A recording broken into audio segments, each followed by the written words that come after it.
Delogu qui va revenir sur la polémique, la lecture, etc. Le fait que la droite, l'extrême droite, même les macronistes se sont foutus de sa gueule sur Twitter et tout. C'est la guerre! C'est la guerre! C'est la guerre, c'est la guerre! Même! C'est le jeu. C'est le jeu politique, les mecs. Jure un nouveau Il faut sub. savoir prendre des balles. Il faut accepter de prendre des balles. Merci Zach pour le sub, merci mon gars. Sud Radio, l'invité politique.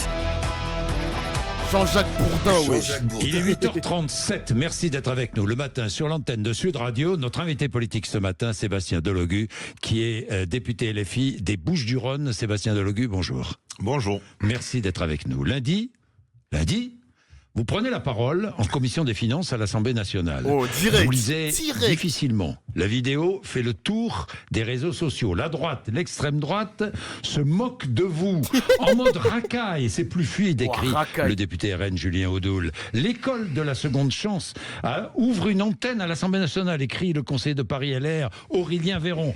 Mais que s'est-il passé lundi? Non mais moi j'étais juste un peu fatigué et puis voilà, j'ai écorché juste un mot qui m'a. Après j'ai sauté une phrase et puis d'un coup Vous avez perdu, je me suis retrouvé à bafouiller. Mais vous avez bien vu quand même qu'ils ont ralenti la vidéo pour. Oui, ça j'ai vu. Oui. Ça a été propagé un peu par la droite et l'extrême droite. Mais je vais vous demander une chose, Monsieur Ruffin. Oui. Soi-disant, je suis un député racaille. Mais est-ce que Monsieur Monsieur Ruffin Sochi, c'est une Il a dit Ruffin. What? racaille pour vous? Ah non, moi je. D'abord, Non mais Sébastien. franchement, honnêtement. Sébastien, alors, ok, je vais vous dire une j'attends chose. pas votre Je vais vous réponse. dire une chose. Dites-moi. Moi, je ne réponds jamais aux questions qu'on me pose parce que c'est pas mon rôle. Très bien. Hein? Tout à fait. Bon, alors je Votre prends pas. rôle, c'est de répondre à mes questions. Je ne prends En pas revanche, votre Sébastien, réponse, vous le mais je savez. vais vous dire une chose. Pourquoi Ce c'est une racaille, Eric monsieur Ciotti a sa femme qui a eu un emploi fictif. Oh. Ensuite, sa mère qui a bénéficié Oh. d'une place gratuite à l'EHPAD, qui ne devait pas être gratuite à ce moment-là, et a eu comme... on va dire, il a réussi à faire 500 000 euros d'économie sur le dos des Françaises et des Français. Est-ce qu'un homme comme moi, qui ne baisse pas la tête devant le Rassemblement national, est une racaille? Ou est-ce que ce monsieur Ciotti qui vole l'argent public est une racaille? À votre avis? Pour vous? Vous préférez Non, mais quoi? vous me posez Quelqu'un des qui vole questions. l'argent public ou pas? Bon, Non. bref, moi je me fais mes réponses à moi tout Voilà. seul. Tout ce que j'ai à vous dire, monsieur, c'est qu'aujourd'hui, peu importe la manière dont je parle, peu importe la manière dont je vais me comporter, je suis détesté par la droite et l'extrême droite dans ce pays. Pour la simple Pourquoi et bonne raison. Pourquoi? Parce que pour ce que je représente, Il représente, pour ce ouais. que je dis, comment je le dis, et parce que je suis, pour ce que je suis, parce que je suis un Marseillais, un enfant des quartiers populaires, devenu de rien, comme d'un mec d'en bas, comme le dit le Premier ministre à l'heure actuelle, à député de la nation française, pour ce que je représente, parce que j'ai soulevé le drapeau palestinien à l'Assemblée Tiens, je vais y revenir nationale. avec Et donc du coup, Oui. je ne peux ni être acheté, ni être corrompu, ni être ni aller devoir baisser la tête face au Front National. Et donc du coup, il se mobilise en ce moment de partout sur les réseaux contre moi pour essayer de me discrédibiliser. Bon, on va pas, Sébastien Delogu, passer toute l'interview sur cet événement, enfin qui n'est même pas un événement, je dirais, pas un cette événement. anecdote. Non mais toutes de les lundi soir. ordures comme Mais- Balkany, Odoul, Hanouna... Putain, c'est vrai que Balkany, c'est vrai que Balkany, il en a rajouté sur Delogu. Mais les gars, c'est que des crapules, hein, quand même. Hein. Les commentaires qu'on a eu sur Delogu, c'est des crapules. Balkany qui a détourné de l'argent. On a Eric Ciotti qui a détourné de l'argent aussi. L'extrême droite qui, avec les parlementaires européens, auront un procès dans quelques semaines. C'est la même chose. Genre, les gars, c'est que des crapules en France, hein. J'ai pas vu sur Balkany. Elle a fait un tweet. Elle a fait un petit tweet, Balkany. Je crois que je suis bloqué en plus, hein. Je crois que je suis bloqué de Isabelle Balkany. Hanouna, bon, pour l'instant, Hanouna, il a pas d'affaires judiciaires aux fesses, mais... Bizarre quand même, hein. Que des crapules qui ont tiré sur Delogu. Jean Oui. Messia ou ces pourritures-là, Des ces pourritures. pourritures des représentants du Sont des ordures, des syndicat de pourritures. police Alliance. Oui. Moi, ces gens-là, je n'ai pas le temps pour eux. Moi, j'ai le temps pour les gens qui ont envie de travailler Oui, mais et qui ont envie de dites-moi, faire avancer la République. Je comprends. Je comprends. Je comprends. Vous êtes venu comme moi d'ailleurs. Moi, j'ai pas fait d'études. Je suis comme vous. Il est cool, Sébastien. En plus, je le connais, je suis militante à Marseille. Ah ouais, putain. J'aurais pas aimé l'avoir aussi en interview Delogu. Faudrait que je demande à Louis Boyard son numéro. Parce que j'ai le numéro de Louis Boyard. J'ai le numéro. Attention. Et attention, à tout moment, je lui envoie un petit SMS là. Sébastien Je me Delogu. sens bien J'ai avec été, vous. j'ai été représentant de commerce. Oui, je suis comme vous. Ben, mais moi, ce que je n'aime pas non plus, pardon, Allez-y, Sébastien allez-y, Delogu, monsieur Bourdin. c'est quand Jean-Luc Mélenchon, qu'il y a 4 mois dans un meeting, dit à propos des policiers, je le cite, des pandores à moitié analphabètes qui ont accepté de faire la basse besogne, en l'occurrence des policiers qui avaient auditionné Mathilde Panot. C'est pareil. Oui, mais Non, quand ou pas. Mais attendez, monsieur. Je vous demande. Non, mais je comprends, je comprends. Oui. C'est peut-être aujourd'hui, c'est peut-être une parole qui a frustré les syndicats Mais de c'est pas police, bien de etc. parler comme ça, non? C'est parti de rien. Putain, mais attends, Bourdin, il est parti de rien. Genre, pas de diplôme ou peu diplômé, genre. Putain, c'est ouf quand même. Hein. N'empêche, moi, j'aime bien les... Après, le mec, c'est un agresseur sexuel aussi, mais en dehors de l'agression sexuelle, le mec, il a quand même... Moi, j'ai du respect pour les parcours comme ça, où il y a des mecs qui n'ont pas de diplôme et regardez comment ils ont terminé. Par exemple, Kamel, genre Kameto, le streamer, il est parti de rien, regardez comment il a fini. Genre, moi, j'ai du respect pour les gens comme ça, genre, les succès historiques comme ça, j'ai du respect. J'ai du respect, genre, j'ai du respect. J'ai du respect. Bon, ça veut pas dire que j'apprécie Jean-Jacques Bourdin, hein, doucement. C'est peut-être pas bien de parler comme ça, mais c'est Doucement, aussi doucement. pas bien de parler d'un député de la nation Pascal française. Praud aussi, en il a disant, zéro diplôme. ce qu'il se passe et en le montrant du doigt parce que Mais lui, je le lire, suis ça pas, voudrait lui. dire quoi? Que les gens qui savent pas lire, ils ont pas cette place dans la société? Ou les gens qui n'ont pas fait d'études n'ont pas leur place dans la société? Il y a eu des rois qui n'ont pas fait d'études, il y a eu des premiers ministres qui n'ont pas fait d'études, et ça ne leur a pas empêché de pouvoir passer de la France d'en bas, comme il le dit si bien, à des postes de haute responsabilité. Et monsieur Bourdin, j'ose avouer à la France entière que je fais tout mon possible pour m'améliorer, pour apprendre, parce qu'il y a des choses que je ne sais pas encore, je n'ai pas la science infuse, et donc du coup j'essaye petit à petit de travailler avec une équipe formidable qui m'entoure dans mon cabinet, et notamment à la France Insoumise, avec des employés qui se démènent pour nous faire des fiches et nous expliquer les réelles problématiques que peuvent rencontrer les Françaises et les Français, et surtout l'hypocrisie constante des partis politiques qui ne veulent qu'une seule chose, c'est nous la mettre bien à l'envers. Bien. Ça, Sébastien Delogu, LFI abandonne une partie de la population. Ce n'est pas moi qui le dis, Ouais, c'est François Ruffin. Jean-Luc Mélenchon samedi, je cite Jean-Luc Mélenchon, il faut mobiliser la jeunesse et les quartiers, là se trouve la masse des gens qui ont intérêt à une politique de gauche, tout le reste on laisse tomber. C'est Jean-Luc Mélenchon qui dit cela, c'est perdre son temps. Alors, si j'ai bien compris, François Ruffin hier, vous choisissez vos électeurs. C'est-à-dire que vous faites de l'électoralisme. Et il va plus loin. Mais tout le monde fait ça. Mais ça, c'est de l'hypocrisie, encore une fois. J'ai l'impression que maintenant, les journalistes... Vous voyez comment ça nous manipule, les mecs? La manipulation médiatique, tout le monde fait ça. J'ai l'impression qu'ils découvrent l'eau chaude. Ils sont en train de découvrir qu'il y a de l'électoralisme à gauche comme à... Et ils peuvent le dire aussi à droite, finalement. Ah, c'est une dinguerie. Et il va plus loin. Oh là là. Lorsque j'étais en campagne, lorsqu'on voyait des Noirs et des Arabes, alors vite on sortait notre tract. Quand on voyait des Blancs, on ne le sortait pas. Ethnicisation de la politique, Sébastien Delogu, volontairement de la part de LFI? Non, absolument pas. Ce que veut dire Jean-Luc Mélenchon, c'est que peut-être on perd notre temps à aller essayer de convaincre quelqu'un et il faut aller plutôt chercher les abstentionnistes. Moi, je vous le dis de façon très honnête. J'ai gagné du premier tour sur mon territoire où le Rassemblement national est très fort et mon discours n'a pas changé. Donc c'est pour ça que j'ai réussi justement à gagner ce premier tour. Je suis resté un homme avec mes convictions et je ne baisserai pas la tête. Ce que fait François Ruffin, c'est absolument pitoyable. D'ailleurs, il est tombé bien bas. Je pense qu'il va terminer comme notre ami Fabien Roussel, c'est-à-dire qu'il fait sans arrêt, il tape sur la gauche pour pouvoir s'acheter des brevets de respectabilité médiatique et passer dans des antennes. Moi, tout ce qui me j'aime bien besoin de ça pour être interviewé. non mais moi tout ce qui me fait mal, je vous le dis très bien, c'est que il a une manière en disant ça, c'est il a une manière de succomber au racisme. Il n'y a pas de réalité, monsieur. Les Françaises et les Français sont égaux, peu importe leur religion, leur couleur de peau, leur je sais pas moi, leur statut social. Moi, pour moi, ces gens-là, c'est mais le fait que Ruffin, il est cédé à l'antiracisme, les mecs, ça donne tellement du crédit au RN. Au lieu de prendre le problème à bras-le-corps, parce que l'antiracisme, la question, elle est super importante, les gars. La question de l'antiracisme. Comment on peut parler à la population de l'antiracisme, la justice sociale, etc.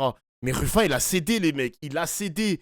Ça ne l'intéresse même plus maintenant. Et comme je l'ai dit hier, tout ce qui l'intéresse, c'est essayer de récupérer cette France blanche des campagnes qui votent RN ou qui sont abstentionnistes. Parce qu'il y a aussi des abstentionnistes dans les campagnes, les mecs. Et Ruffin, il va essayer de capter, justement, de capter cette France-là. Alors que non, c'est pas... Tous les Français doivent intéresser Ruffin. Tous les Français. N'importe quelle couleur de peau, qu'ils soient dans les territoires urbains comme dans les territoires ruraux. Genre, pas possible. C'est un réact d'Ofla de base, il était pas fait pour ça. Moi, je suis désolé, mais à l'ancienne... Bon, c'est vrai qu'il a sorti un livre où il avait mal parlé aussi des Arabes et des Noirs dans les quartiers. Mais en dehors du livre, parce que moi, je suis pas très lecture, quand on écoutait, parce que j'ai presque écouté toutes les interventions de Ruffin, il parlait quand même des quartiers populaires, il parlait quand même des Arabes et des Noirs, mais je le sentais pas à l'aise sur la question de l'antiracisme, je le sentais pas à l'aise sur la question de l'islam, je le sentais pas à l'aise aussi sur les violences policières. Il y a des questions comme ça, tabou chez Ruffin, où il préférait botter en touche. Je trouvais ça triste, mais à côté, il avait un discours qui était assez cohérent. Mais plus tu l'écoutais jusqu'à aujourd'hui, plus tu te dis, putain, je me suis trompé de bateau, hein. J'ai pris le mauvais bateau, hein. J'aurais pas dû aller dans le bateau de Ruffin parce qu'il est en train de couler petit à petit, hein. Ça coule et... Il s'en sort pas, le pauvre, hein. Je sais pas comment il va finir, les mecs, hein. Peut-être qu'il va finir à... Il va peut-être finir au centre droit, peut-être, je sais pas. En tout cas, son courant politique et son idéologie commencent vraiment à changer petit à petit, les mecs, hein. Descend du train. Ah, moi, le train Ruffin, je l'ai quitté depuis qu'il a définitivement divorcé de Mélenchon, les mecs, hein. Ruffin, ça pue la trahison, de toute façon, en vrai. Il y avait... Je sais pas s'il y avait des foreshadowing comme dans One Piece, mais c'est vrai qu'il y avait des petits indices comme ça qui pouvaient montrer... des petits indices comme ça qui montraient que Ruffin, il allait quitter vraiment... il allait couper le cordon avec Mélenchon et avec la France Insoumise. Tant pis, hein, les mecs, hein. Tant pis, hein. Merci, je pars team pour le sub. Merci, mon gars. Tant pis. C'est tous les mêmes. Quand je les regarde, je vois pas un arabe, un noir, un juif. Je vois un français ou une française. Et donc, du coup, je leur parle avec conviction et j'essaie de les convaincre. D'ailleurs, les personnes qui m'interpellent sur les réseaux sociaux, souvent, je leur parle. S'ils ne m'insultent pas, j'expose notre projet politique et j'essaye de les convaincre et de combattre leurs idées. Mais après, quand vous avez quelqu'un en face de vous qui vous insulte, c'est pour ça que peut-être M. Mélenchon dit eh ben, il faut pas les calculer. Ouais, donc, Ruffin, lui, il dit il veut parler à la France entière. Comment expliquez-vous? Mais il est pitoyable, ce type, parce qu'il dit vouloir parler à la France entière, mais quand il y a une marche contre l'islamophobie, il nous dit moi j'ai foot. Donc ce mec il parle pas à la France entière, il parle donc à ses soi-disant moi j'ai foot. Ah oui, c'est vrai qu'il avait dit ça, putain. Personnes qui habitent dans sa circonscription et son territoire qui sont un peu trop dans la fachosphère et voilà, du coup il doit s'acheter des brevets de respectabilité politique là pour pouvoir leur parler et essayer de les attirer il derrière achète lui. Les électeurs comme vous pourriez le faire? Mais moi je le fais pas. Pas vous? Moi je parle pas normalement. Vous, mais Jean-Luc Mélenchon, non, Jean-Luc Mélenchon, dans ses discours. Mais dans ses discours, il explique simplement qu'il faut pas perdre de temps à aller voir peut-être les fachos, mais peut-être plus prendre de temps d'aller voir les abstentionnistes, ce qui n'a pas tort. Parce que si vous prenez... Moi, Mélenchon, je suis d'accord avec lui, hein. Même s'il y en a qui vont te dire, même la gauche la plus molle possible, la gauche la plus molle va te dire, il faut quand même aller capter cet électorat, même si c'est des fachos, il faut quand même les récupérer. Moi, je suis en mode, bah non, ça sert à rien. Il y a toujours, même si la France est largement mobilisée lors des dernières législatives, moi, je pense qu'il y a encore une France abstentionniste qu'il faut capter, au lieu de perdre du temps sur l'électorat RN qu'il faut essayer de récupérer. Là, Delogu, je le trouve très, très basé. Et Mélenchon aussi, qui avait sorti ce discours pendant les grandes vacances, il a raison. J'en ai marre. Arrêtez de sucer la bite aux RN, aux électeurs RN. Arrêtez de faire du porte-à-porte et essayer de les convaincre. Non, allez faire du porte-à-porte aux abstentionnistes. Allez dans les régions, il y a vraiment beaucoup d'abstentionnistes. Essayez de les convaincre à partir de là. Il y a beaucoup trop d'abstentionnistes, les amis. C'est bon. Après, l'abstention se trouve autant dans les quartiers qu'en campagne. Oui, mais moi, ça me dérange pas d'aller dans les territoires des campagnes, par exemple, pour faire du porte-à-porte. Mais aller dans les territoires où le RN est donné vainqueur quasiment tout le temps, il y a des régions comme ça où le RN sera tout le temps vainqueur. Laisse tomber, gros. Laisse tomber. Va ailleurs. Va aller chercher les abstentions. Si peine perdue MDR, un électeur RN ne votera jamais LFI. En plus de ça, c'est une perte de temps. Bah oui.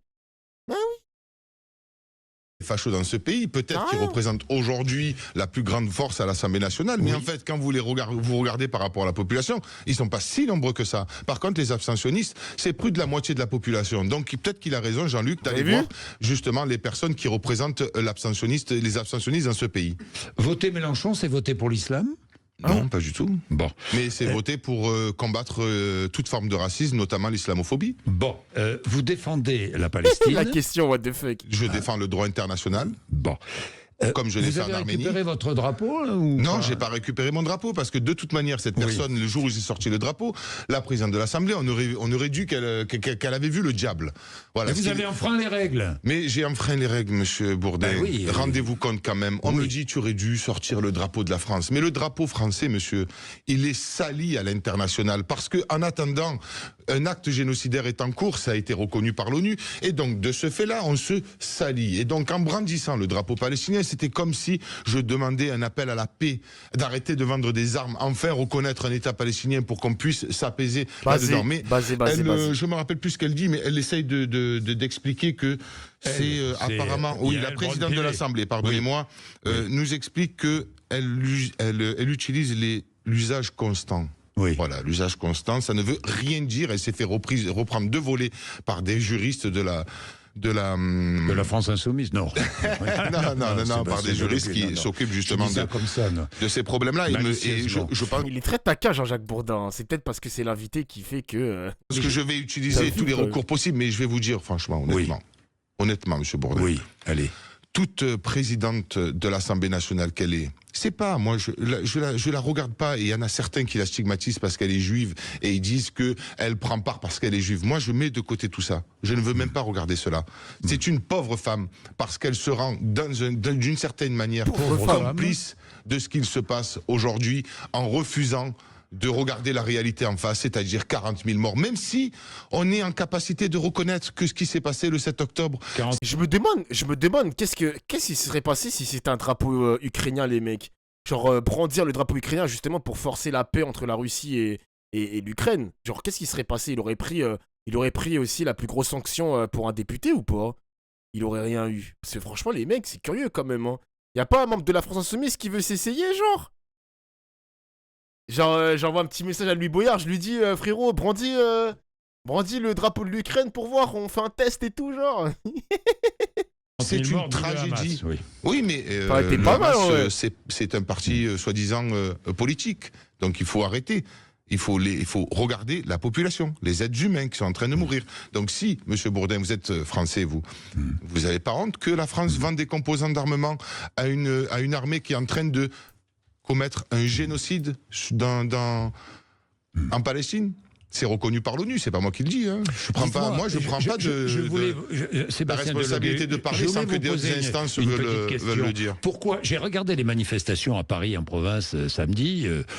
Pourquoi est-ce qu'il n'y a que des drapeaux palestiniens et aucun drapeau français? Mais déjà, des drapeaux français, il y en a quelques-uns. Très rare, il faut les chercher. Si vous avez une manif pour la Palestine, les gens vont sortir un drapeau palestinien. Palestine, c'était pour la destitution d'Emmanuel Macron. Ok, très bien, mais les gens ils veulent se mobiliser, ils veulent encore mettre la pression, et je pense qu'ils ont raison. Après, il faut comprendre, les gens ont besoin d'être fiers de leur pays, et pour le moment, ils ne le sont pas. Donc du coup, peut-être qu'ils abandonnent plus facilement leur drapeau pour se ranger derrière des drapeaux qui ont plus de sens à leurs yeux, c'est-à-dire un drapeau pour la paix. L'intifada dans Paris, dans nos banlieues, dans nos quartiers, comme disait je sais pas comment, cet islamiste qui était à Paris, dans Paris, il s'appelle Elias Dimzalen. Vous le connaissez? Le fondateur du site Islam et Info, vous le connaissez? Non, je ne le connais pas. Moi, ce qui m'intéresse, monsieur Bourdin... Vous comprenez qu'on puisse dire ça? Aller jusqu'à l'Élysée, aller voir le président, le chasser de l'Élysée? Alors déjà, nous, on utilise des moyens qui sont un peu plus, on va dire, politiques, c'est-à-dire la destitution du président de la République. Et j'invite les gens à signer destitution /du6 macron.fr, @macron.fr, je sais pas, bon bref, je me rappelle plus, mais en tout cas, nous cherchons à le destituer. Et moi, par la rue, s'il le faut, je pense Vous que êtes prêt malheureusement, à destituer Emmanuel Macron par la rue?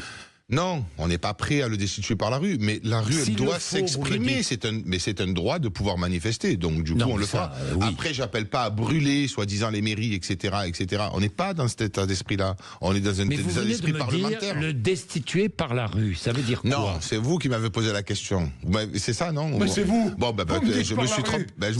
Non, mais je me suis trompé. Ce que j'essaie d'expliquer, c'est que les gens. Attention à tes réponses, Delogu. Attention à tes réponses, Delogu. Doucement.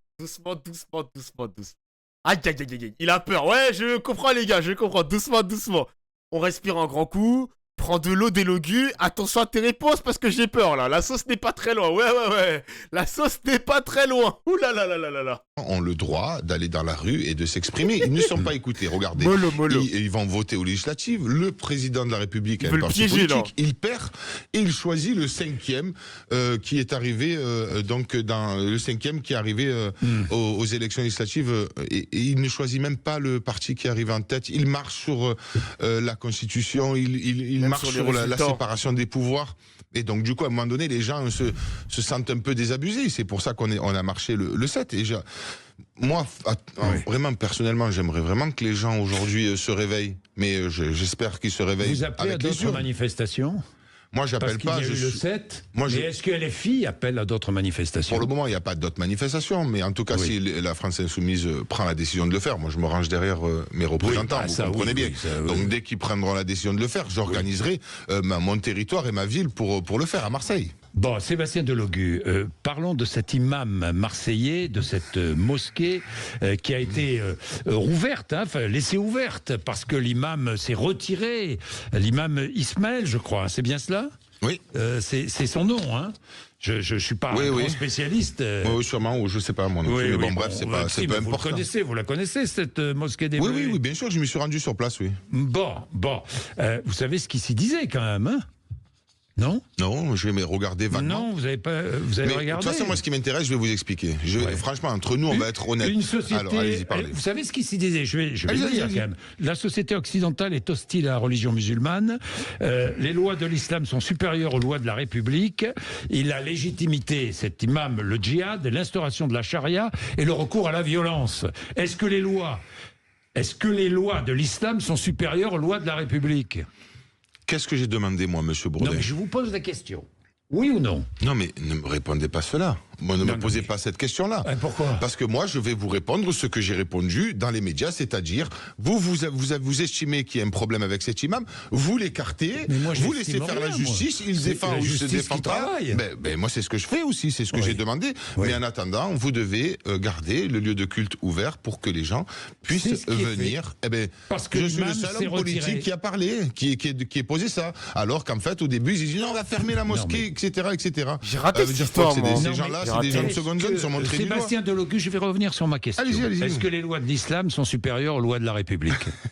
Non, monsieur, je dis pas. Moi, la religion, c'est à la maison. Je parle. On est dans un pays aujourd'hui qui est républicain, donc je vous dis. Et laïque. Et qui est laïque, c'est les lois de la République qui s'appliquent. Après, que les gens, ils rentrent chez eux, ils prient comme ils ont envie de prier, peu importe leur religion. Bon, au moins, il répond, les mecs. Ils ne doivent pas aujourd'hui, dépasser les limites de la loi. Et c'est pour cela que je me bats avec autant d'intensité, monsieur Bourdin, pour que ce lieu de culte ne ferme pas, parce que je laisse faire la justice. Et les gens de ces quartiers, les gens des quartiers nord de Marseille, ils ont le droit d'avoir un lieu de culte parce que ça s'appelle la loi de la République qui doit s'appliquer à tout le monde, la loi de garantir le lieu de culte, tout simplement. Refuser de serrer la main d'une femme. Je vous dis ça parce que j'ai vu plusieurs interventions à ce propos. C'est pour vous condamnable? Condamnable? Ça dépend. Si c'est une dame d'extrême droite, moi je vais vous dire c'est pas condamnable parce que je leur serre pas la main. Vous ne serrez pas la main à une femme d'extrême droite? Tous les représentants du Rassemblement National, vous ne leur serrez pas la main? Je ne leur serre pas la main parce que je ne baisserai pas la tête face à l'histoire de mon pays, monsieur Bourdin, où à cette époque-là, l'époque où l'extrême droite dirigeait ce pays, c'était des gens qui livraient les juifs à Hitler, monsieur Bourdin. Donc, je ne baisserai pas la tête. Est-ce que vous avez vu votre collègue Antoine Léaumont qui compare Emmanuel Macron à Philippe Pétain? Vous avez vu ça? Non, j'ai pas vu, non. Vous n'avez pas vu? C'est dommage. Mais je connais pas tellement l'histoire que cela. J'apprends aussi. Je sais pas qui est Pétain. J'ai entendu parler de lui. What? Attends, il a dit quoi? Il sait pas c'est qui Pétain? Ah ouais, quand même. Attends, il est pas sérieux. Il connaît pas Pétain. Ok. Ok. Il troll par pitié. Tu penses qu'il troll? Il troll. Vous êtes sûr qu'il troll, les gars? Pétain, vous avez vu ça? Non, j'ai pas vu, non. Vous avez pas vu? C'est dommage. Mais je connais pas tellement l'histoire que cela. J'apprends Bon, aussi. d'accord. Je sais pas Bon, qui est d'accord. Pétain. Quoi. Bon, J'ai vous entendu savez parler qui est de lui, mais Pétain. je sais qu'apparemment c'est un raciste, quoi. Certains ont Je sais qu'apparemment, c'est un raciste. What? Eh, c'est un ouf de Logi, wesh. C'est un niqué. C'est du second degré. Ok, les gars, ok. Moi, je me range du côté du chat, alors. Moi, je sais pas, moi, j'ai du mal à détecter l'ironie, moi. J'ai pas un détecteur comme vous, hein, putain. aussi, Ok, les ok. filles, comparé votre ami François Ruffin à Doriot. Oui. Moi, je vais vous dire une chose. Franchement, en vrai, En quand vrai, vous tout ça, voyez, vous voyez les résultats des élections législatives et que vous voyez que le président de la République a envoyé son conseiller Solaire pour aller parler au Rassemblement National Ça, c'est et dire dinguerie, alors ça. est-ce que vous allez C'est dingue, censurer notre Premier ministre ou est-ce que ah non celui-là c'est bon on peut s'arranger, ça veut dire quoi qu'on est gouverné alors Mais vous êtes par le un- meilleur allié. N'êtes-vous pas le meilleur allié du Rassemblement national, Pas du à la tout. France insoumise? Pas du tout, au Franchement. contraire, on les combat, nous. C'est pas nous qui votons le Mais plus vous avec avez les refusé macronistes. Bernard Cazeneuve. Mais c'est pas un homme de gauche, Bernard Cazeneuve. Il faut arrêter, bon il était contre le nouveau Fonds populaire dès le départ. Ah Pourquoi oui. vous voulez Ils sont On cons, se quoi, met les d'accord journalistes, avec wesh. l'ensemble des composantes, franchement, monsieur Bourdin, pour nommer Lucie Castet. Ensuite, Lucie Castet a envoyé un courrier à tous les partis politiques pour leur expliquer qu'elle ne dirigerait pas avec des 49.3, pour leur expliquer que... Mais qu'elle appliquerait le programme intégral du nouveau Front Oui, populaire. et donc...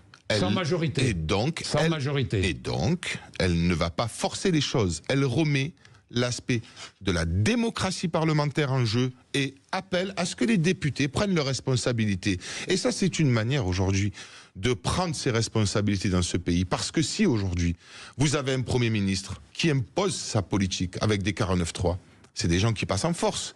Et c'est des gens qui vont droit au mur à chaque fois. On l'a vu. C'est des gens qui sont en échec. Peu importe le ministère que vous prenez, ils sont en échec. Le ministère de la Santé, il y a des lits qui ferment, il y a des services qui ferment. Le ministère de la Justice, il y a le syndicat de la magistrature qui dit qu'il manque de moyens, etc., etc.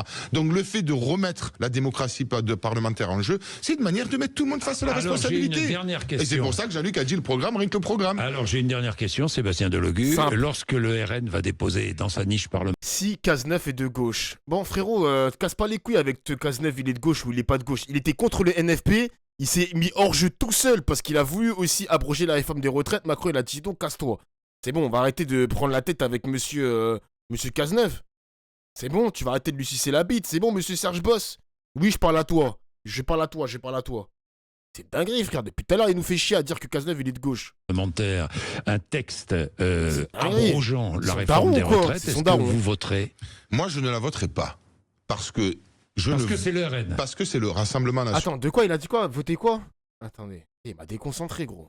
C'est une manière de mettre tout le monde face à la Alors j'ai responsabilité. une dernière Et c'est question. pour ça que Jean-Luc a dit le programme, rien que le programme. Alors j'ai une dernière question, Sébastien Delogu. Lorsque le RN va déposer dans sa niche parlementaire un texte abrogeant la réforme des retraites, est-ce que vous voterez?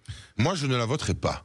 Parce que c'est le RN. Parce que c'est le Rassemblement national, déjà premièrement, et deuxièmement, parce qu'on a déjà tout posé sur la table en essayant d'abroger cette réforme des retraites. Et de toute manière, je vais vous dire, c'est une question, pardonnez-moi, monsieur Bourdin, c'est une question bête de la part de l'ensemble du monde médiatique. Pourquoi C'est une question Parce bête. que Barnier a Vous avez été... déjà voté ensemble. Barnier a été nommé parce qu'il n'abrogera pas la réforme des retraites, qu'il n'augmentera pas les salaires dans ce pays. Et c'est pour ça qu'il a été nommé. Et donc, s'il est nommé pour ça, parce qu'ils ont refusé Lucie Castet pour cela, et que le Rassemblement national a donné sa validation pour pouvoir ne pas être censuré, c'est prouver en quelque sorte qu'ils ne le feront pas. C'est une manière de, soi-disant, essayer de faire de la politique pour nous contrer. Mais en fait, nous, on a déjà posé des éléments pour abroger la réforme des retraites, et on a combattu bec et ongle à l'Assemblée déjà la réforme des retraites. J'ai une dernière question. Allez-y. Vous serez candidat à la mairie de Marseille? Pour le moment, je suis député. Oui, non mais d'accord. Oui, non mais ça on le sait. Merci. Mais est-ce que vous serez candidat à la mairie de Marseille? Ça, on le sait, ça. Monsieur Bourdin, Regardez-moi dans les yeux. si on me le demande, je pourrais y réfléchir. Mais en attendant, je suis député Vous y et je suis là pour réfléchissez faire déjà. des textes. Vous y réfléchissez déjà. Sébastien Delogu. Oui, j'y réfléchis déjà. Quand vous voyez une politique qui est mal gouvernée par le maire de Marseille, ou le plan Marseille en grand qui est mal gouverné, parce que d'ailleurs vous allez voir le rapport qui va sortir bientôt, où je m'oppose à certaines choses, à certaines politiques par exemple, ou par exemple à la mosquée des Bleuets, où on n'a pas entendu le maire de Marseille, ou quand je vais dans mes quartiers populaires et que je vois, ou dans les noyaux villageois, que je vois des gens souffrir de la pauvreté, du manque de moyens dans les transports, etc., etc. Bien sûr que je me pose voilà, je me pose la question d'y aller ou pas y aller. Mais moi, ce qui m'intéresse, c'est de rassembler le plus Et possible vous avant pourriez de être candidat, s'engager. évidemment. Merci. Moi, j'aurais plus aimé garder cette casquette de député que d'être maire de Marseille, je sais pas. En politique, je pense qu'en politique, le meilleur siège pour être le plus confortable possible, c'est peut-être député, les gars, en vrai de vrai. Hein. Député, je sais pas. Maire, ça demande peut-être trop de responsabilités, genre. Et quand il se passe des dingueries, comme par exemple on avait vu à Grenoble, les médias mettent tout sur le dos du maire que sur le préfet ou même la politique du ministère de l'Intérieur. Ouais, je sais pas. Ou sénateur aussi, c'est pas mal. C'est une bonne planque d'être sénateur. C'est une bonne planque.